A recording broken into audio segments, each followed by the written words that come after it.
All is revealed about Andy Gibb by Bob Hope. In Eltham, a quiet neighborhood in southeast London, England, Bob Hope was born Leslie Towns Hope on May 29, 1903. Artistry and performance ran in his family. Leslie may have learned discipline and inventiveness from his father, William Henry Hope, a great sculptor and stoneworker. His mother, Avis Towns, was a light opera singer, bringing music into the home and exposing Bob to performance, stage presence, and song expression. The combination of artistic and performing skills laid the groundwork for his show business career. Bob's family moved to Cleveland, Ohio, in 1908, changing his life. Cleveland would shape his childhood, despite the challenges of adjusting to a new nation, culture, and language. He presumably developed a strong work ethic during his time at the Boys Industrial School, which taught practical skills and discipline. Bob was an energetic child who loved to amuse. He was earning pocket money by singing, dancing, and doing comedy at local venues by 12, demonstrating a natural flair for entertaining audiences. He got a prize for his spot-on Charlie Chaplin impersonation, demonstrating his comedic instincts and timing. Bob meticulously balanced job and personal growth as a teenager. Despite working long hours as a lineman and butcher's assistant, he pursued dance. He and his girlfriend Millie Rosequist took dancing training to improve their moves and stage presence. This phase shows his early dualism. The mix of hard effort to support oneself and constant artistic advancement defined his career. Bob Hope joined Hurley's Jolly Follies with Millie Rosequist in 1925, bringing his performing skills to the stage. He tried road life for the first time, playing for varied audiences and responding to live entertainment's unpredictability. Based on this, he co-founded Dance Medians with George Byrne and the Hilton Sisters, combining comedy and dance in a novel way that showed his ability to merge genres. Hope's skill spread to Broadway immediately. In 1933, he played Huckleberry Haynes in Roberta at the New Amsterdam Theater. Broadway helped him perfect his comedic timing and stagecraft for sophisticated audiences. He made his film debut in 1934, starring in the short comedy Going Spanish for Educational Pictures in New York on a 6-year contract. This began his lengthy involvement with cinema, where he became one of the 20th century's most famous faces. Hope's talent made ripples on the radio by 1937. He appeared on the Woodbury Soap Hour and the Pepsodent Show, bringing his humor and charm to millions of American households. Radio allowed him to reach audiences beyond stage engagements, proving his versatility and broad popularity. After signing for Paramount Pictures' 1938 feature The Big Broadcast, Bob Hope came to Hollywood in 1938. Thanks for the Memory, his signature song, showcased his ability to blend music, comedy, and melancholy into a memorable performance. After this triumph, he appeared in comedy Swing, Give Me a Sailor, Thanks for the Memory, Never Say Die, Some Like It Hot, and The Cat and the Canary, establishing himself as a versatile and trustworthy comedic performer. Hope's breakthrough in 1940 with Road to Singapore established his cinematic career and spawned the popular Road 2 series with Bing Crosby. The Pale Face, 1948, and My Favorite Brunette, 1947, where he played charming Ronnie Jackson, were outstanding performances. A Norman Z. McLeod-directed Western comedy that solidified his status as a top comedian who can blend humor and subtlety. Bob Hope became famous on TV as well as in cinema. He hosted and guest starred on NBC shows like The Star-Spangled Review, The Bob Hope Show, and I Love Lucy from 1950 onward. From 1963 to 1967, he presented the award-winning NBC anthology series Bob Hope Presents the Chrysler Theater, demonstrating his versatility and wide appeal. Hope entertained outside the studio. He created NBC Christmas specials in 1970 and 1971, famously performing in Vietnam for U.S. troops during the conflict. These travels showed his passion to performing, patriotism, and empathy for servicemen and women, garnering him lasting respect. Cancel My Reservation was Hope's last film performance in 1972, after decades of success. It was received poorly. However, his legacy was already established on stage, radio, film, and television. Bob Hope's life and career demonstrate an unmatched work ethic, an ability to entertain across mediums, and an amazing connection with audiences worldwide, influencing performers today. In 1933, Bob Hope married Grace Louise Troxell, his vaudeville partner, an outstanding performer. The two shared a stage and a profound relationship from years of performing in theaters and on tour. Their relationship was brief.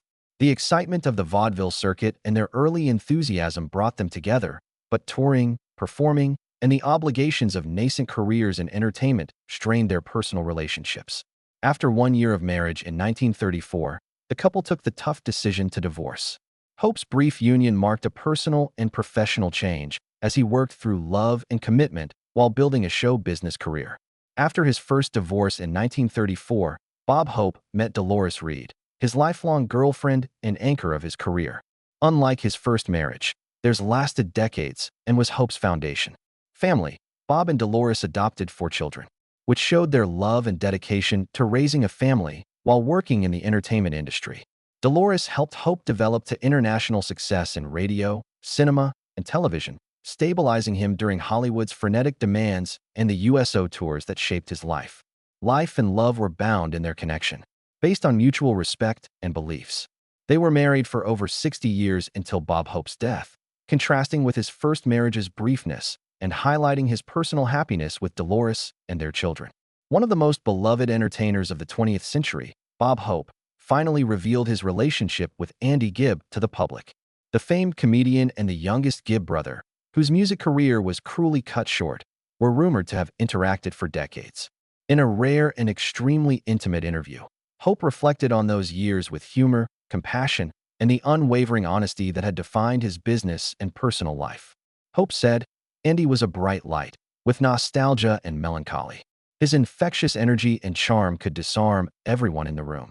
I always appreciated his talent, but more so his heart. He wanted his music to make people joyful. He accomplished it effortlessly." Hope explained that his relationship with Andy Gibb went beyond what one might expect between an elder celebrity and a budding talent. Hope said, "We weren't just acquaintances at parties or on TV.